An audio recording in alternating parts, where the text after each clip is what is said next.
Bonjour à toutes et à tous pour ce premier récap LEC de l'année 2022. Comme à son habitude, la plus grande compétition européenne démarre avec une Super Week, c'est-à-dire 15 matchs pour nous mettre directement dans le bain. Et le bain était très chaud dès le début. Les Vitality, qui sortent d'un très gros mercato où ils ont recruté Alphari, Perkz et Carzzy, affrontent les doubles champions d'Europe en titre Mad Lions qui, eux, ont remanié leur effectif pour intégrer deux rookies, Ricker et Unforgiven, qui font immédiatement leurs preuves et les abeilles s'inclinent. La première journée se termine avec l'affrontement entre BDS et Fnatic où Adam sort son Darius contre son ancienne équipe.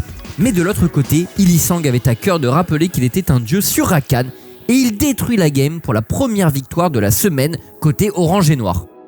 Rogue assure sa Super Week en nous sortant leur recette habituelle, à savoir des lanes fortes et un scaling très puissant qu'ils n'ont même pas eu besoin d'utiliser en définitive puisque c'est la seule équipe du LEC à avoir un temps de jeu moyen inférieur aux 30 minutes. Le SK contre Mad Lions nous aura permis de découvrir le bonheur d'une âme technochimique et après 3 Elders, 4 barons et au bout de 55 minutes de jeu, l'équipe de Jésus s'impose. Mais le plus gros match de cette semaine était bien évidemment celui entre les deux super teams, Vitality et Fnatic. Les deux équipes nous avaient gardé des surprises dès la draft avec la Kiana de Selfmade et le Zilean de Illisang. Le rythme de la partie était très élevé et ce dès le début avec ce dive que Wunder outplay majestueusement. Vitality prend quand même les devants mais Fnatic garde le contrôle des dragons et parvient à l'emporter contre un Perkz qui brillera par son absence. Malgré une première semaine en 2-1, notre MVP ira vers le jungler espagnol des Mad Lions, Elioya. Il a dynamité les 3 early games de son équipe et a été omniprésent sur la carte. Son association avec Kaiser est toujours redoutable et à deux, il représente le cœur du jeu des doubles champions d'Europe en titre. Sa Diana aura de plus forcé un ban des G2 eSports, mais il a réussi malgré tout les mêmes prouesses avec son Jarvan.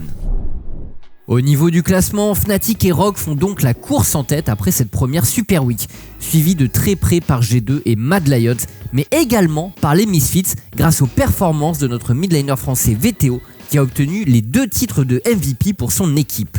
Excel, SK et BDS ont tous obtenu une seule victoire pour l'instant. Tandis qu'en bas du classement, Astralis et à la surprise générale les Vitality sont toujours à la recherche de leur premier succès. Et justement, ils n'auront pas un planning évident pour la semaine prochaine. Ils démarreront contre BDS mais devront surtout terminer contre les G2 où Perkz jouera contre l'équipe qui a fait sa renommée. Pour une équipe avec tant d'ambition, commencer en 0-5 serait sûrement très mal vu. Ils n'ont donc pas le droit à l'erreur. A noter également qu'un très beau Rogue contre Mad Lions clôturera la journée de vendredi. Et la question de la semaine, pensez-vous que Vitality va se relever dès maintenant ou sombrer encore plus profondément dans le classement du LEC ?